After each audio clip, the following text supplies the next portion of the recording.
Hello all, welcome to CSAT today. Let's go to the next reading comprehension question for today.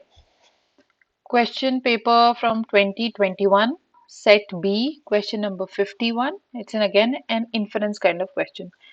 This is the passage, quite a long passage I would say.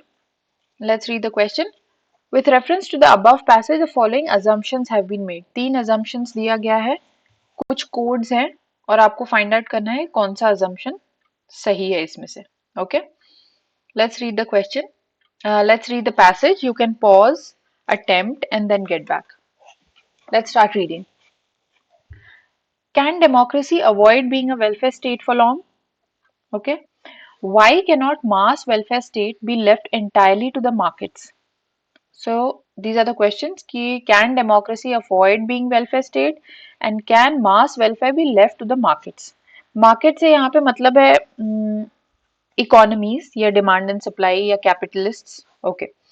There is a built-in tension between markets and democracy. This is important कि market और democracy के बीच में हमेशा एक built-in tension होता है. Markets do not work on one person one vote principle.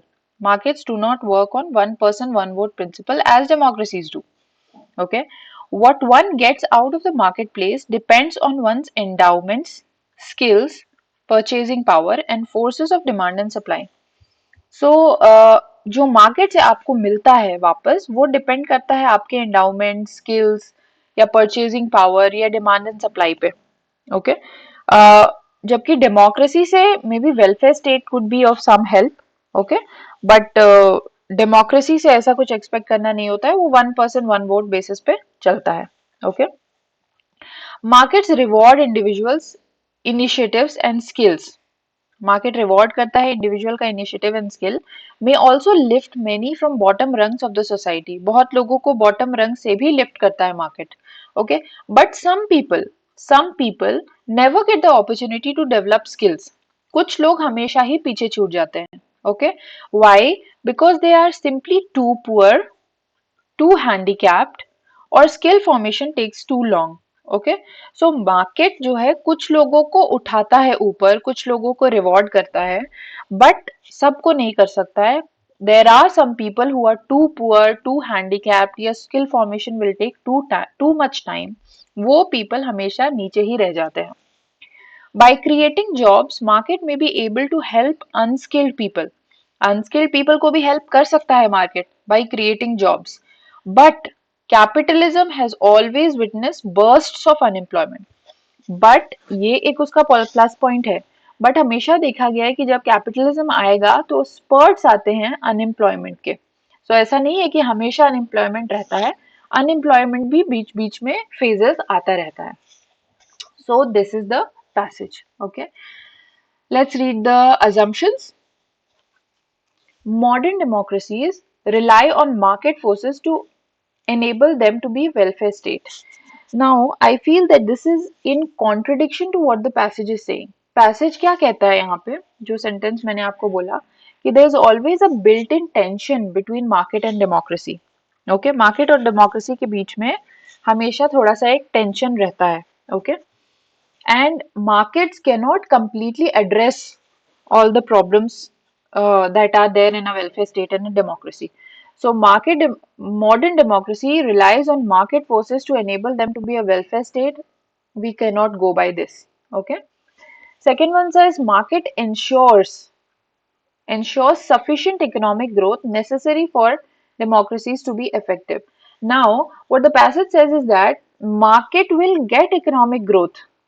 Market जो है वो इकोनॉमिक ग्रोथ तो लाएगा. ओके. बट सफिशिएंट लाएगा कि नहीं.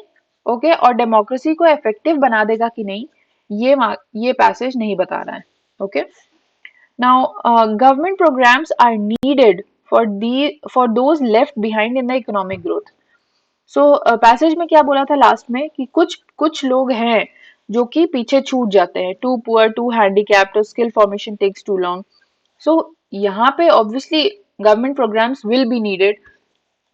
तो ये स्पेसिफिकली नहीं लिखा हुआ है पैसेज में कि government programmes will be needed to help those people, और हम लोग को एक्स्ट्रापोलेट करने की जरूरत भी नहीं है.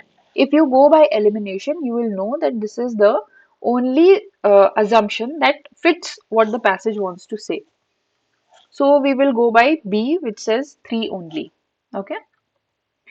This was an inference kind of question, democracy और पॉलिटिक्स से था क्वेश्चन, और आप एलिमिनेशन से इसके आंसर तक पहुंचेंगे तो बेटर रहेगा.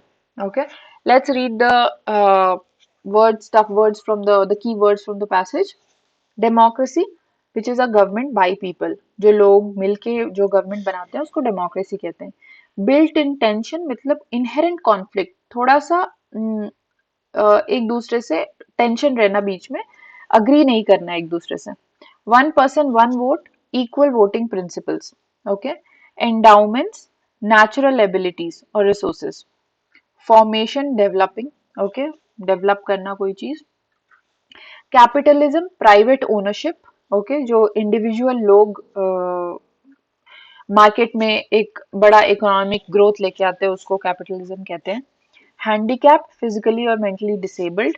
Market place, economic exchange area, जहां पे हम चीजें और मनी एक्सचेंज करते हैं.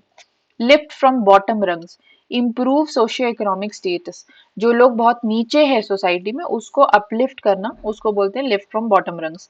Capitalism, private ownership. Okay. This word is repeated by mistake, so ignore it. So that was it. Thank you all. Let's meet tomorrow with the next PYQ.